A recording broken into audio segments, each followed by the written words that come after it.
የቀይ ባህር ጉዳይ ለኢትዮጵያ የህልውና ጉዳይ ነው።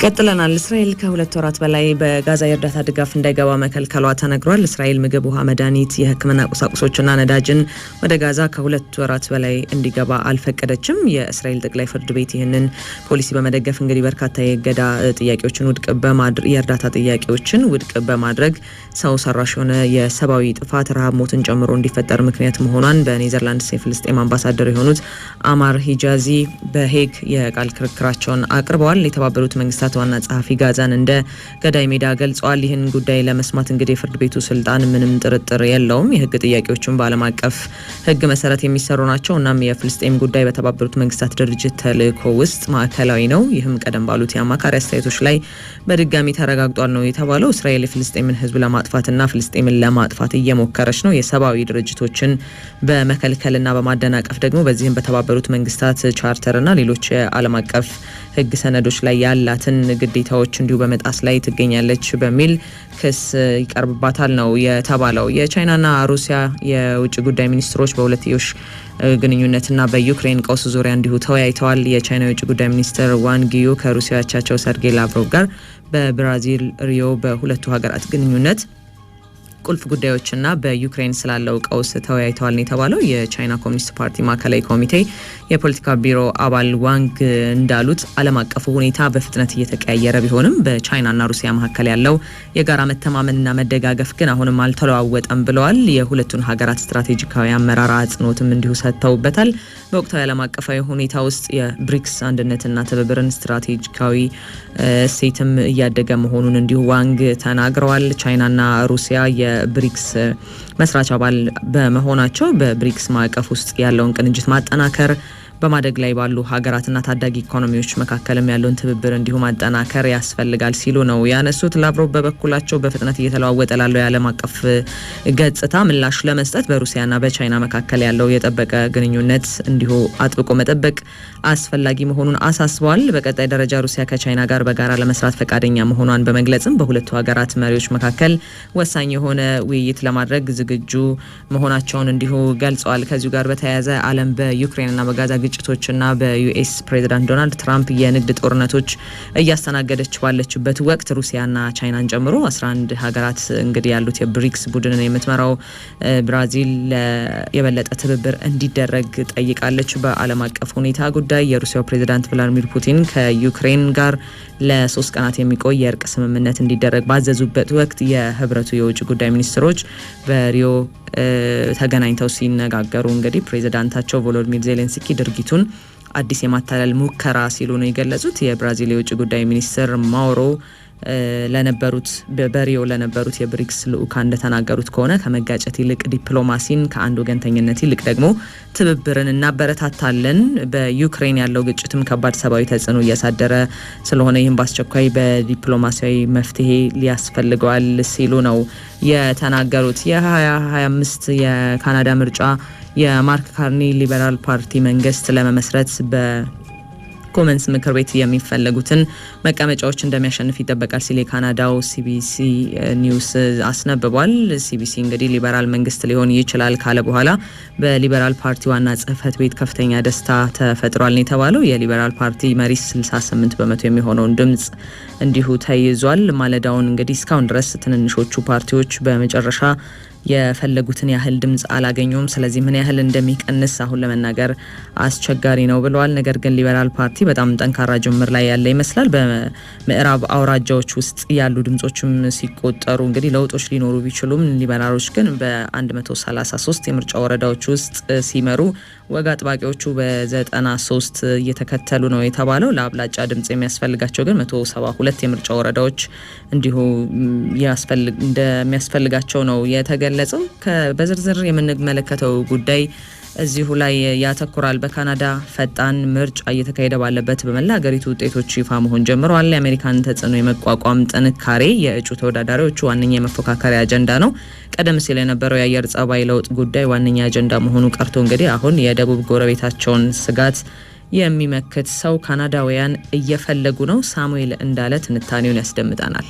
የካናዳ ፌዴራላዊ አፋጣኝ ምርጫ ጠቅላይ ሚኒስትር ጀስቲን ትሩዶ ስልጣናቸውን በፈቃዳቸው ከለቀቁ በኋላ የተኳቸው ማርክ ካርኔ ከአንድ ወር ተኩል ወይም ከ6 ሳምንት የቢሮ አገልግሎታቸው በኋላ እየተጀመረ ነው። የካናዳ አስቸኳይ ምርጫ ወይም ስናፕ ኢሌክሽን የአራት ያህል ፓርቲዎች እጩዎች የሚወዳደሩበት ቢሆንም የወግ አጥባቂው የኮንሰርቫቲቭ እና አዲሱ ጠቅላይ ሚኒስትር ማርክ ካርኔ የሚመሩት የሊበራል ፓርቲ ዋነኞቹ እጩ ተወዳዳሪዎች መሆናቸው ተመልክቷል። ኮንሰርቫቲቭ ፓርቲ በፓሪ ፖሊቨር ይመራል።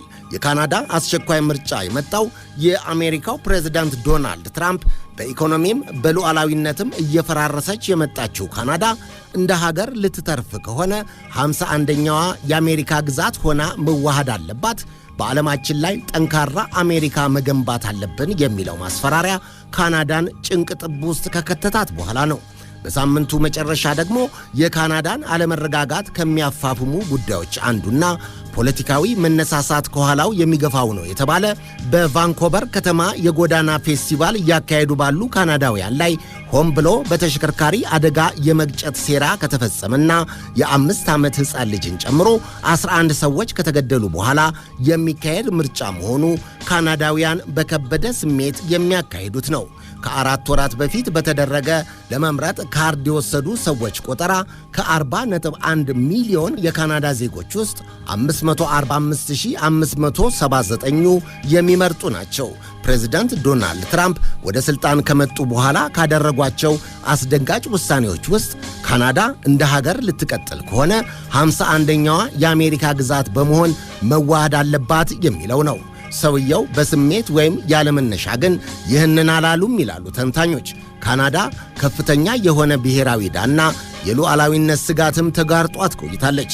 የትራምፕ በዓለም አቀፍ ደረጃ የጣሉት የገቢ ምርቶች ቀረጥ ወይም ታሪፍ ደግሞ ካናዳን የባሰ ከድጡ ወደ ማጡ የገፋት ነው ይባላል።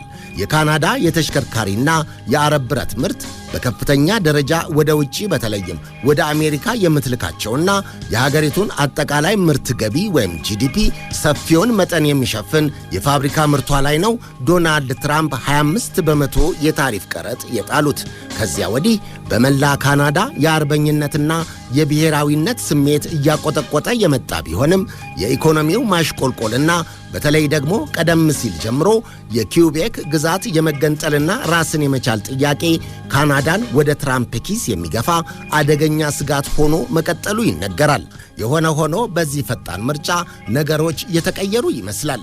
ኪውቤክ ከካናዳ የመነጠልና የነጻነት ጉዳይ ለረጅም ጊዜ ሲንከባለል የመጣ ጉዳይ ቢሆንም አሁን የባሰ ስጋት ሲያጋጥምና የዶናልድ ትራምፕ የመጠቅለል ጥያቄ መረር ብሎ ሲመጣ በኪውቤክም በካናዳም ሀገራዊ ስሜትን የቀሰቀሰና ለአንድነት የሚሰራ እጩ ለመምረጥ መዘጋጀታቸውን የቢቢሲ ተንታኝና ዘጋቢ ጄሲካ መርፊ ትናገራለች። ለካናዳ እጩዎች ኪውቤክን ማሸነፍ ማለት ትልቅ ትርጉም አለው። ወደ ስልጣን ማማ የምትገፋ ሞተር ናት ይባላል። ከ345 የካናዳ የፓርላማ መቀመጫ ግዛቲቱ 78ቱን ትይዛለች። ቢሆንም የትራምፕ ታሪፍ በቀላሉ የማይታለፍ ጉዳት ካናዳ ላይ ደቅኗል። በተለይም ግዛቲቱ የዓለማችን የአሉሚኒየም ምርት ከፍተኛው አቅራቢ እንደመሆኗ ኢንዱስትሪውን ታሪፉ ሊያሽመደምደው ይችላል። የካናዳ ግዙፏ ግዛት ኪውቤክ የዓለማችን ሰፊ ጥቅጥቅ ደን ባለቤትና በግብርናም የወተት ውጤቶች ምርት ለዓለም ከፍተኛ አቅራቢ እንደመሆኗ የፕሬዝዳንት ትራምፕን ቀልብ ሳትስብ አልቀረችም ይባላል። ከዚህ በተጨማሪ ኪውቤክ የካናዳ የሉዓላዊነት ስጋት ማነሳሻ ለፕሬዝደንቱ የፖለቲካ ካርድ ሆናም አገልግላለች። የሆነ ሆኖ የሁለቱ ዋነኛ ተፎካካሪ ፓርቲዎች የማካርኔ ሊበራል እና የፓሪ ፖሊቨር ወግ አጥባቂ ፓርቲ እጩዎች ከተለመደው የአየር ንብረት ለውጥ አጀንዳ ወጥተው አሁን ዋነኛ ትኩረታቸው ካናዳን ከአሜሪካ ተጽዕኖና ስጋት ማዳን የሚለው የፈጣን ምርጫ አየሩን ሞልቶታል። ለ1 ወር ተኩል ያህል በጠቅላይ ሚኒስትርነት የመሩት ካርኔ የመጀመሪያ የባለስልጣን ውሳኔያቸው የነበረው የሸማቾችን የካርበን ጋዝ ቀረጥ መሰረዝ ነበር። የአየር ንብረት ለውጥ ጥንቃቄ ቀረ ማለት ነው። አሁን ደግሞ ከአሜሪካ ኢኮኖሚያዊና ሉዓላዊ ነፃነትን ማረጋገጥ የሚለው ሆኗል። ከ6 ወራት በፊት በጠቅላይ ሚኒስትር ጀስቲን ትሩዶ የሚመራው ሊበራል ፓርቲ ለዓመታት የኢኮኖሚ አፈጻጸሙ ዝቅተኛ ስለነበረና ጀስቲን ትሩዶም በካናዳውያን ዝነኛነታቸው በመቀሳቀሱ የኮንሰርቫቲቭ ፓርቲ የተሻለ የማሸነፍ ዕድል አለው ይባል ነበር። አሁን ከትራምፕ ወደ ዓለም ፖለቲካ ብቅ ማለትና በርካታ ነባር የአሜሪካ ፖለቲካዊ ዘይቤዎችንና ፖሊሲዎችን ከቀያየሩት በኋላ ግን አሁን እርግጠኛ መሆን አይቻልም። የሕዝብ አስተያየት መስጫ ፖሎች እንዳመለከቱት የፖሊቨር ወግ አጥባቂ ፓርቲ ከሊበራሎቹ ጋር የሚያደርገው ፉክክር አልጋ ባልጋ አይሆንለትም። ማርክ ካርኔ የተሻለ የአሜሪካንን የንግድና የፖለቲካ ጫና ጡንቻ ይሸከማሉ የሚል እምነት በመራጮች ዘንድ እንዳለ እያሳዩ ነው። ለዓለም ሙቀት መጨመር ምክንያት የሆኑ የካርበን ጋዝ ልቀትን መቀነስ ወይም ኢንዱስትሪዎችን ማቀዛቀዝ የሚለው አጀንዳ ዛሬ ከፕሬዝዳንት ትራምፕ ታሪፍና የመጠቅለል ማስፈራሪያ በኋላ ቦታ ያላቸው አይመስልም። በምንም መንገድ ይሁን ኢኮኖሚውን በማሳደግ ከአሜሪካ ጥገኝነት ነፃ መውጣት የሚለው ለካናዳ የሞትና የሽረት ጉዳይ ነው እየተባለ ነው። የአየር ጸባይ ለውጥ ጉዳይስ ካላችሁ ሆሆ እየየም ሲዳላ ነው። ቅድሚያ ህልውና ነው ሳይሉ አልቀረም ካናዳውያን።